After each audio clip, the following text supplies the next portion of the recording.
Assalamualaikum warahmatullahi wabarakatuh. Waalaikumsalam warahmatullahi wabarakatuh. Alhamdulillah wassalatu wassalamu ala sayyidina Rasulillah sayyidina wa maulana Muhammad ibn Abdullah wa ala alihi wa sahbihi wa mawalah. La haula wa la quwwata illa billah, amma ba'du. Saudara-saudara kaum muslimin rahimakumullah. Jelasnya Islam menganjurkan kita untuk mengingat mati guna maksud-maksud yang positif, supaya orang lalu sadar hidup ini cuma sebentar. Maka mumpung hidup, nah ini mumpung, tapi mumpung yang baik. Mumpung hidup, maka hidup yang singkat ini harus saya pergunakan dengan sebaik-baiknya, melakukan kebajikan yang sebanyak-banyaknya, menjauhkan rasa malas, menunggu keajaiban yang datang dari langit, berleha-leha, bermain-main, sementara maut kalau dia datang tidak pernah main-main. Pantas kalau seorang penyair bernama Syauqi memesankan, tazawwad bittaqwa fa innaka la tadri idza hanna al-lailu hal ta'ishu ila al-fajri, kam min sahihin mata min ghairi illatin wa kam min alilin 'asha hinan min ad-dahri. Persiapkan dirimu dengan takwa, sebab kamu tidak tahu apabila malam datang kamu masih bisa hidup apa enggak besok pagi. Apa ada jaminan saudara yang kumpul di depan saya malam ini besok masih bisa hidup? Tidak ada. Ada jaminan? Tidak. Tidak ada sama sekali. Kam min sahihin mata min ghairi illatin. Berapa banyak orang sehat mati enggak pakai sakit lagi. Sebabnya kadang-kadang ringan saja. Ada yang cuma jatuh di kamar mandi mati. Ada yang cuma ketiban pensil. Iya, kalau ketiban pensil 3 peti masa enggak mati. Ta'addadatil asbab wal mautu wahid. Sebabnya boleh jadi macam-macam, tapi mati satu juga, yaitu mati. Dia seperti kelapa yang terlalu tua jatuh ke bawah, yang kembang baru keluar pun jatuh ke bawah. Itulah mati. Dia datang menjemput yang bayi, dia datang mengambil yang anak-anak, dia datang juga kepada yang remaja, kepada yang dewasa, kepada yang tua sekalipun. Jangan yang remaja lalu berpikir, gua rasanya masih jauh banget mau mati. Ini sesuatu yang pasti yang kita tidak pernah diberitahu kapannya. Kalau dikasih tahu kapannya kan kita bisa, umpama malaikat maut datang ke rumah saya, saudara Zainuddin kau mati 80 tahun lagi. Wah, saya kan berhitung, masih lama, poya-poya aja dulu Tapi ini tidak pernah diberitahu kepada kita. Lantaran tidak diberitahu itulah kita perlu bersiap-siap dengan selalu mengingat-ingat mati yang mendorong kita untuk berbuat positif. Satu contoh peringatan mati yang mendatangkan positif pada peristiwa ketika turun perintah hijrah.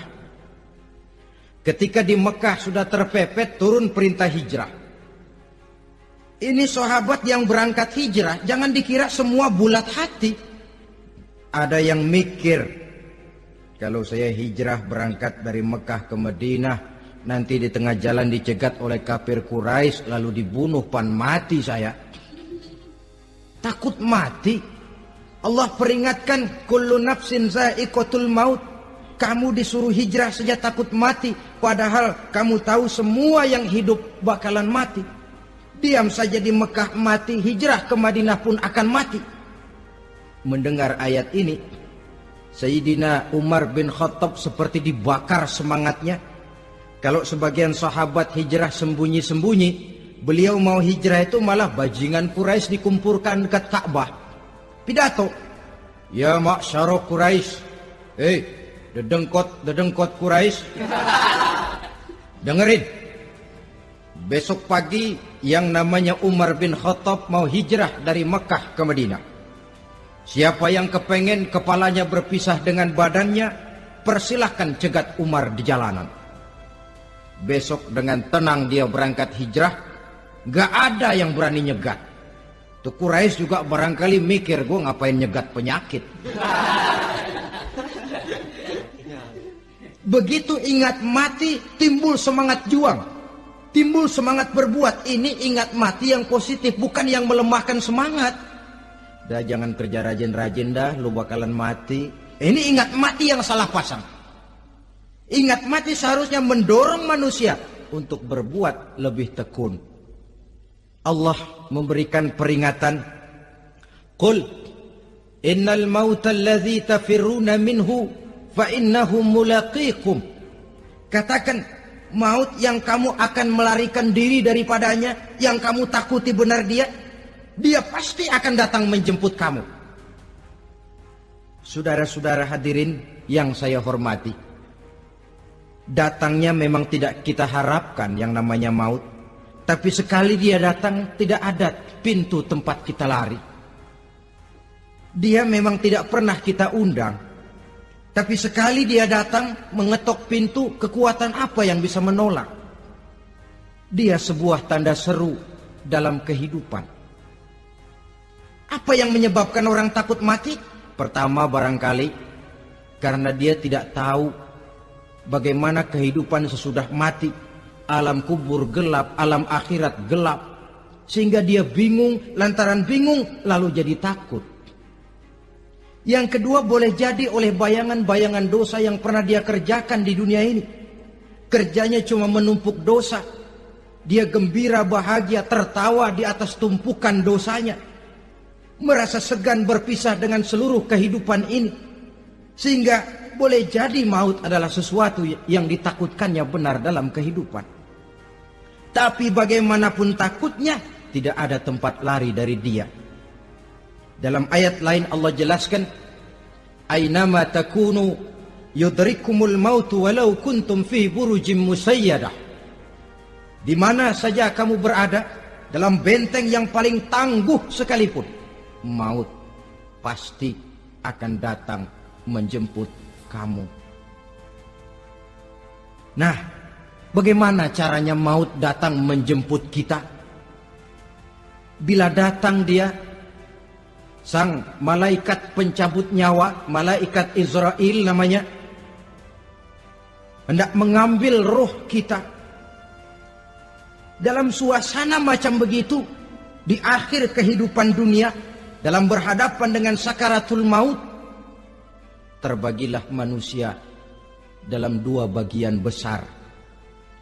Pertama, yang menghadapi sakaratul maut itu dengan husnul khatimah, baik di akhirnya, sehingga pada saat rohnya berpisah dengan jasadnya, kelihatan dia seperti senyum, mukanya cerah. Bahkan sebelum itu boleh jadi dia sempat meninggalkan pesan-pesan yang baik. Ada yang sempat azan, ada yang sempat baca Quran. Pernah kan nemui orang yang mau mati seperti itu? Yang sempat azan, yang sempat baca Quran, yang sempat meninggalkan wasiat-wasiat yang baik. Sebab apa? Malaikat maut datang menjemput mereka juga dengan baik-baik. Dicabut ruhnya perlahan-lahan, tapi sungguh pun perlahan-lahan. Pedihnya, sakitnya tetap tiada tara. Rasulullah Sallallahu Alaihi Wasallam, dikala beliau hendak berhadapan dengan sakaratul maut, diceritakan mencelupkan tangannya ke dalam gelas berisi air, lalu mengusapkannya ke muka beliau seraya berdoa, Ya Allah, mudahkan saya dalam menghadapi sekarat ini. Beliau juga yang mengatakan bahwa sakitnya sakaratul maut sama dengan 300 kali bacokan pedang. Sehingga kita diajarkan doa, di antara doa selamat itu kan ada Allahumma hawwin alaina fi sakaratil.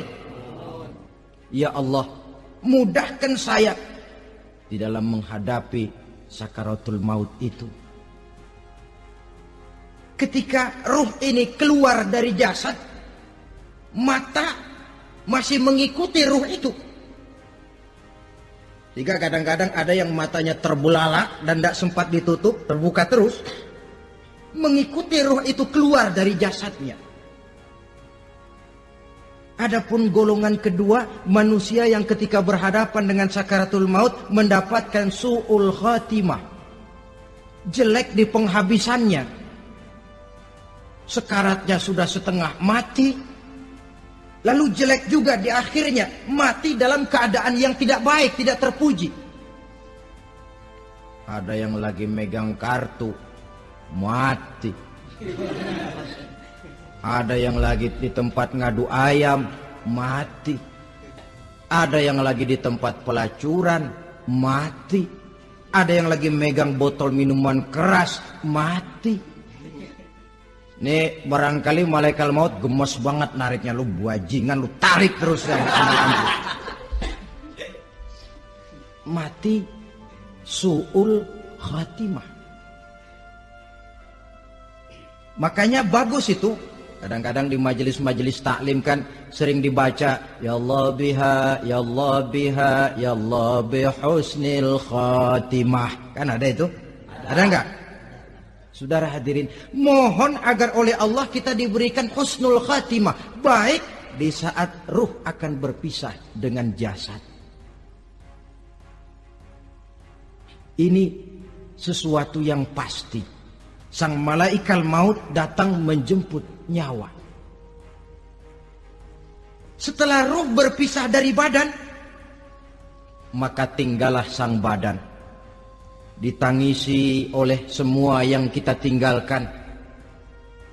Sehingga kepada putrinya Fatimah, ketika malaikat maut datang hendak menjemput baginda Nabi, beliau berkata kepada anaknya, Fatimah, kamu tahu siapa yang datang? Saya tidak tahu, Bapak. Yang datang hadimul lazat. Itu dia yang menghancurkan seluruh kesenangan dunia. Wa qati'us syahwat, yang memisahkan kita dengan seluruh yang kita cintai. Dia malaikat maut, Pak. Manakala jasad sudah ditinggalkan oleh ruh, itulah yang dikerubungi orang. Anak menangis, istri menangis, orang tua bersedih, teman-teman merasa kehilangan, menangisi jasad. Diuruslah jasad kita, dimandikan sebagaimana mestinya, dikafankan dengan kain putih 3 lembar, itu yang hendak kita bawa kembali ke tempat asal kita. Pakaian sutra, jas yang mereknya Switzerland wool, kain yang Samarinda, sepatu yang Belly atau Beltoni, jam tangan yang Rolex, kendaraan yang serba mewah, tidak ada yang menyertai kita. Kain putih 3 lembar itu saja lagi. Demi setelah dikafankan, dibujurkan kita menghadap ke arah kiblat, orang banyak pun datang menyolatkan kita dengan 4 takbir, diiringi dengan doa. Lalu upacara pelepasan, berangkat kita meninggalkan anak, istri, suami, kampung halaman, tanah air, bahkan alam dunia ini. Selamat tinggal alam dan seluruh isinya. Tinggallah yang tinggal. Saya akan kembali ke tempat asal dari mana saya datang, untuk kembali mempertanggungjawabkan seluruh perbuatan saya dalam kehidupan ini. Manakala upacara pelepasan selesailah sudah, dimasukkan kita ke keranda jenazah, digotong orang, bismillah wa ala millati rasulillah, dibawa ke tempat peristirahatan terakhir katanya. Padahal dulu kalau mau kita istirahat, ke villa lah kita, ke Bali lah kita, ke Hong Kong lah kita, ke tempat-tempat tamasya yang indah. Oh, rupanya akan sampai juga perjalanan menuju tempat peristirahatan terakhir, yang luasnya tidak akan lebih dari 2 kali 1 meter. Diusung orang kita, diantarkan orang banyak. Manakala sampai ke atas liang lahat, pengusung jenazah dibuka, diturunkan kita ke liang lahat, dibaringkan. Gumpalan tanah akan jadi bantal kita. Muka dibuka, dihadapkan ke arah kiblat. Setelah itu ditutup liang lahat kita dengan kayu. Masih belum kurang, diuruk dengan tanah. Yang menguruk orang-orang yang tadinya mencintai kita, menyayangi kita. Tapi ketika jasad sudah ditinggalkan ruh, habis rupanya cintanya. Coba jasad kalau sudah ditinggalkan ruh, 3 hari aja di rumah, serem. Ya mayit, siapa yang betah nemenin mayit? Lalu bila upacara pemakaman selesai, maka berusahalah semuanya. Para pengantar akan kembali ke rumahnya masing-masing. Maka masuk kita ke alam kehidupan, yaitu yang disebut alam barzakh atau alam kubur. Apa selesai hidup sampai di situ? Tidak. Hanya beberapa langkah setelah yang mengantar kita pulang, diriwayatkan dalam hadis Bukhari dan Muslim, bila seseorang sudah diletakkan di kuburnya, lalu yang mengantar kembali pulang, maka roh si mayit akan dapat mendengar bunyi terompah orang yang pulang itu. Bunyi terompahnya terdengar. Datang 2 malaikat menanyakan dia dengan pertanyaan-pertanyaan yang kalau bisa dijawab dengan betul, 2 malaikat yang bernama Munkar Nakir akan bilang, jawabanmu betul, tenanglah kau di sini, naumatal arus, tidurlah kau di sini seperti tidurnya pengantin. Orang yang baik-baik di alam kuburnya akan mendapat nikmat kubur. Sehingga masa penantian yang lama, sebab jangan lupa, kita masuk ke kubur itu kan menunggu sampai datangnya hari kiamat. Jadi kalau kiamat umpama masih 1000 tahun lagi, ya 1000 tahun kita menunggu. Orang yang baik-baik, penantian di alam kubur, kata malaikat, naumatal arus, tidurlah kamu seperti tidurnya pengantin. Bagaimana sih tidurnya pengantin? Nggak berasa. Iya, kata anak sekarang, endah aja udah. Begitu mendusin pagi, kata lakinya, malam sebentar bener ya Neng. Sebentar betul katanya malam. Ya tentu saja tidak terasa. Kenapa? Dia tidak pernah memikirkan waktu. Terbawa oleh kenikmatan dan kelezatan yang dirasakannya dalam kehidupan. Tapi orang kafir, orang yang dosanya bertumpuk, tidak sanggup menjawab pertanyaan 2 orang malaikat, maka dia akan mendapat azab di alam kuburnya terus menerus siang dan malam sampai datangnya hari kiamat.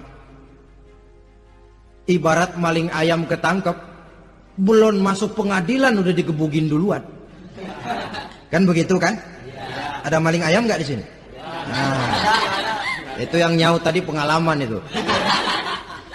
Di sidang belum, divonis belum, digebugin babak belur. Saudara hadirin, maka alam kubur bisa merupakan raudhatun min riyadil jannah.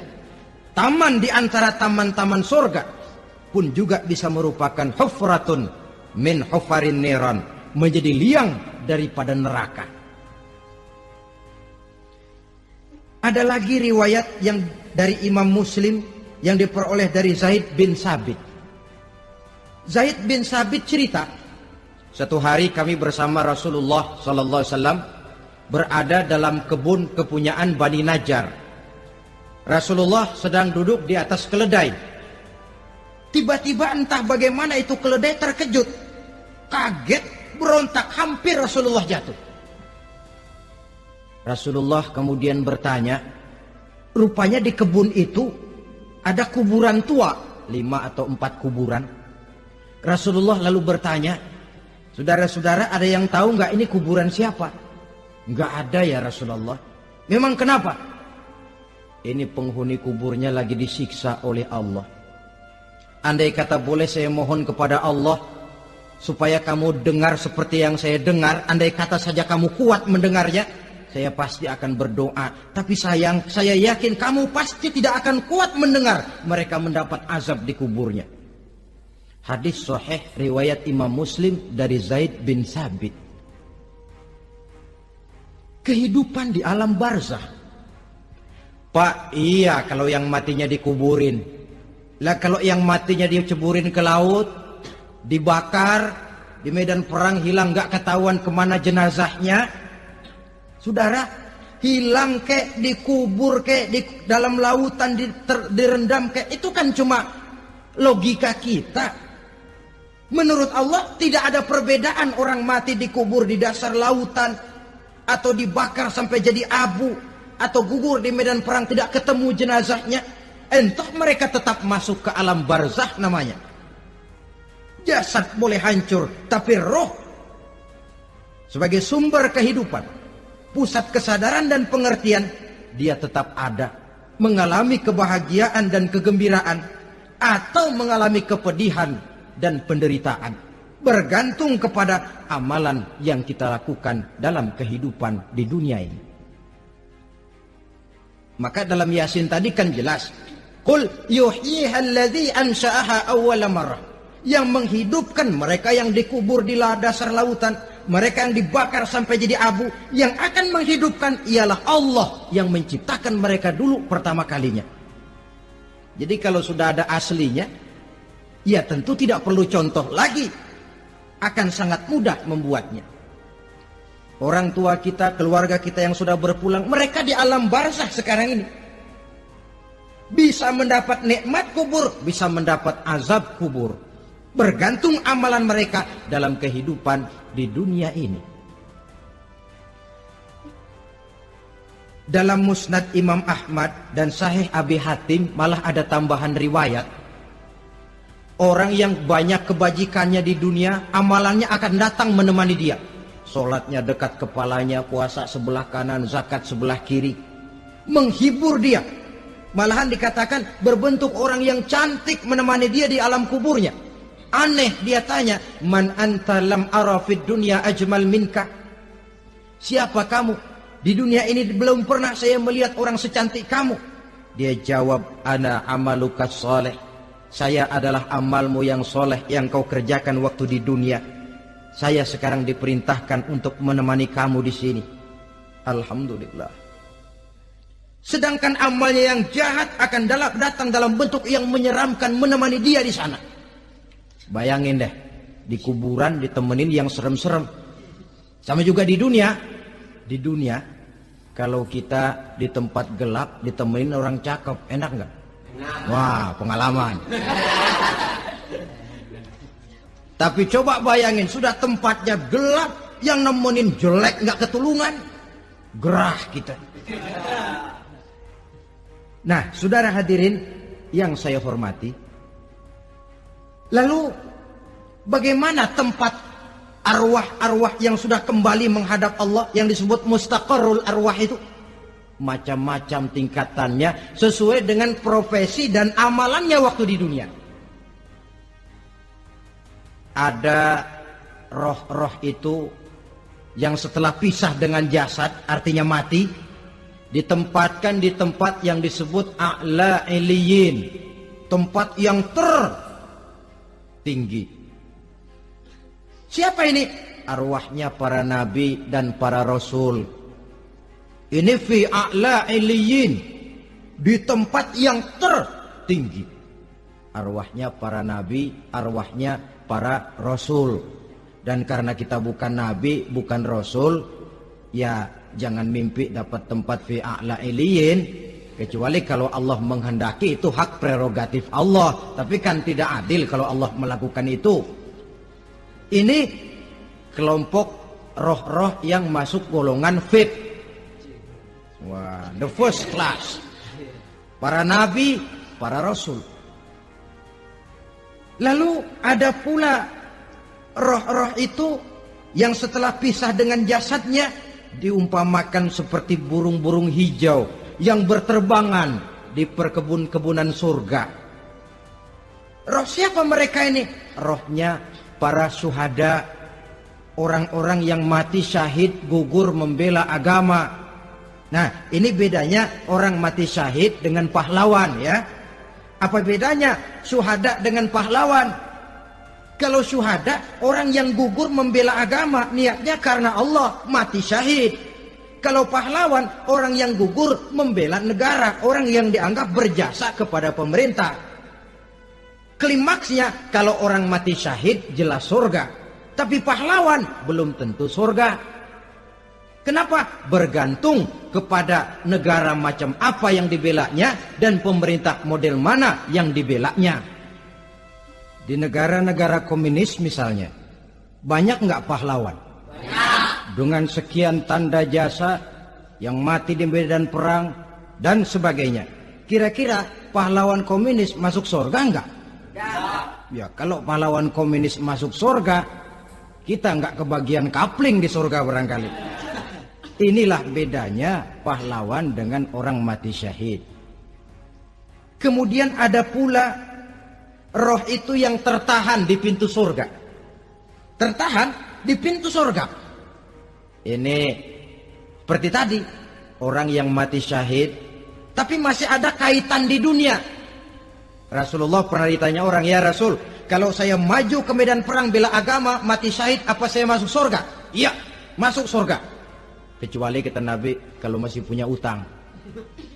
Nah, tertahan di pintu surga. Ada pula roh itu yang tertahan di alam kuburnya. Ini umumnya seperti tadi itu. Ada mempunyai dosa, mempunyai kesalahan, sehingga merasakan azab kubur. Ada juga roh itu yang tertahan di permukaan bumi. Mereka yang dalam hidup selalu menumpuk dosa-dosa yang besar, meninggal sebelum keburu untuk bertaubat. Saudara hadirin yang saya hormati, inilah yang kita khawatirkan. Sebab jikalau pada saat roh sudah datang, jikalau saatnya roh datang berpisah dengan jasad, menemukan sakaratul maut, saat itu taubat sudah tidak akan ada gunanya lagi. Masuk ke alam kubur, mendapat azab kubur sampai datangnya hari kiamat. Berapa lama di alam kubur ini? Menunggulah kita sampai datang saatnya kiamat. Nah, saudara-saudara, apa tanda-tanda hari kiamat? Kapan dia akan datang? Bagaimana hal ihwal manusia pada saat terjadi kiamat? Bagaimana alam ini? Bagaimana perhitungan di padang mahsyar? Insya Allah akan saya ungkapkan pada bagian kedua dari ceramah ini. Insya Allah kita akan lanjutkan pembicaraan ini sampai kepada terminal paling akhir, surga dan neraka. Inilah saja pertemuan kita pada kesempatan kali ini. Terima kasih banyak atas segala perhatian. Mohon maaf atas segala kekurangan. Wabillahi taufiq wal hidayah. Wassalamualaikum warahmatullahi wabarakatuh.